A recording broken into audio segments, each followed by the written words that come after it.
Let's just do this.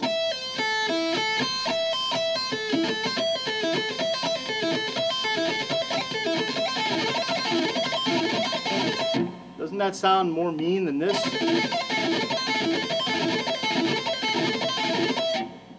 Now, we can hear that it sounds meaner, but we want to understand why it sounds meaner, so that when we understand the why, we can then reapply the principle to other situations and not just realize that when you're playing an arpeggio, if you hit it twice, it'll sound meaner. Right? We don't want to just take one concept and then repeat it whenever the situation is the same. We want to take the principle and be able to apply it in any instance. Anyone just guess, what is it about this that makes it sound meaner than just doing it once? And I'll just give you a hint. The answer is not that there's more notes. But your ear gets more opportunity to hear it? I mean, the repetition of the notes? Yeah. It stands out more? It stands out more, that's for sure. So you are repeating that statement from the highest notes like a mini sequence. You sequence just that part, sort of, no? Yes, it's like a mini sequence. Like, it grabs more attention. Does that have anything to do with the pitch function of the notes?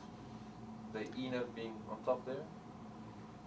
It's not so much about pitch function. That only if the pitch function changes because the chord would have happened to have changed in that moment, then it would be a factor. But if the chord is the same, that's not really the issue. Trotter. It's the rhythm. Yeah, what about the rhythm? When you're playing the original phrase, you're just playing 16 times. But when you re-articulate that a little bit, that throws the rhythm out, and it just creates a little bit more interest in the listener.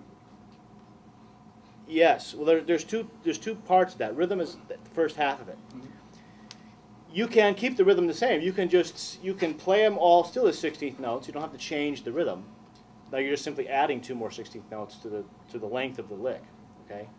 Or you can play those really fast, faster than the other notes. You can double up on it. Then it would be like 32nd notes. That would be actually changing the rhythm.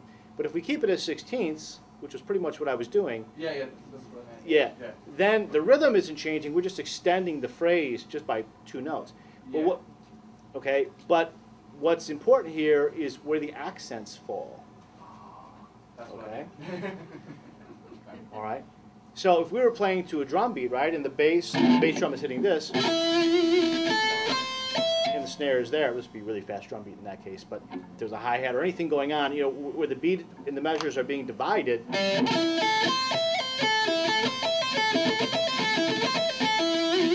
we repeat it, this is the first part. 1, 2, 3, 1, 2, 3. Now that second accent is not on the beat. So 2 things happen. What usually happens on the beat? Stuff happens, right? Some other instruments are playing stuff. You hear something from the drums, the cymbal, a hi-hat, bass drum, the bass player is doing something. Maybe the chord is being articulated again by the guitars. You know, whatever. There are stuff happening usually on beats. But off the beats, typically there's less stuff. There's less rhythmic density. Less events are going on. So when you re-articulate it slightly off the beat, it stands out more because it's easier to cut through to hear. Okay, so within the texture, there's more to hear. Okay, now I want you to imagine that I'm not too lazy to get up and go stand over there at the whiteboard, and imagine that I had the pen in my hand and I drew a line that goes like this, an arc. Okay, and that arc simply represents the contour of the phrase, right?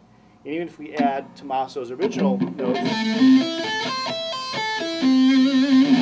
it's an arc that goes like this. Okay? There's a lower note, then a higher one, then a higher one, then a higher one, higher, higher, higher, and then we get lower again, right? Just like this. Just a little arc.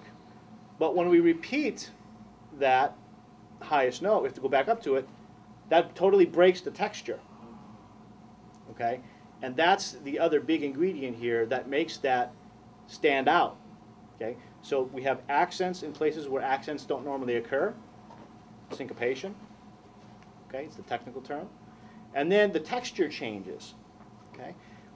When you hear, especially with arpeggios, sort of an inexperienced person who like learned how to sweep pick and then he learned how to do the arpeggios, but he hasn't really learned how to be creative with it. What do you hear all the time? Up, down, up, down, up, down, up, down, right? That's what you hear.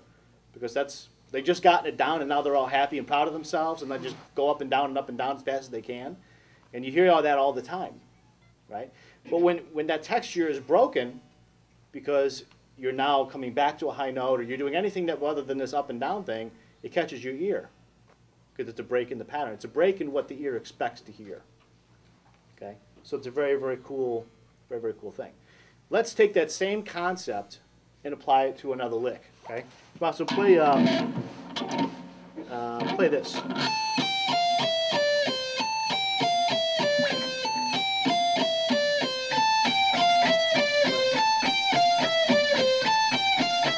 So if we repeat this over again, just have a 6-note phrase.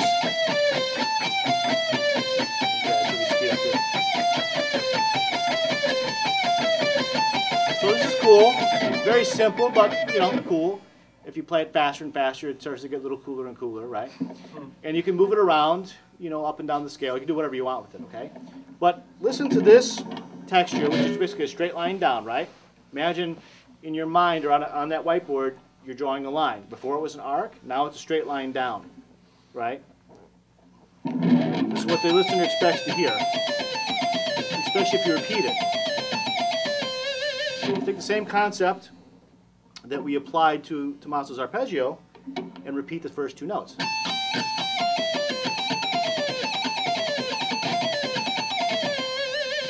That's cooler. Does that sound a little meaner than this? Isn't that better? The texture has changed. We have that, all those same elements still occur. We have the syncopation element, right? That note isn't expected to be there. Right? We don't expect that to happen there. So we have a strong accent because when you're playing it, you're naturally going to hit that note hard. Right? You're just going to beat the crap out of it because it sounds good. Right? Otherwise, if you just do this, you're all the same. Maybe you hit the first note harder or whatever, but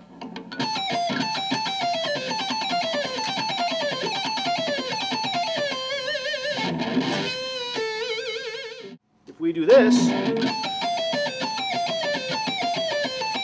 is cool, there's nothing wrong with this. But this has more conviction in it. Even if I don't hit the notes any harder, I would tend to naturally hit these notes harder. But even if you don't, the texture itself makes it sound like it has more conviction. Okay? Same thing here.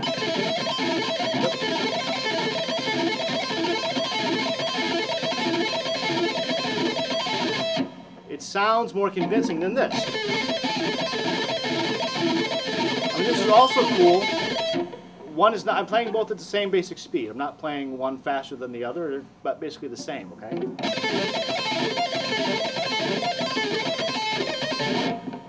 There's more conviction in that.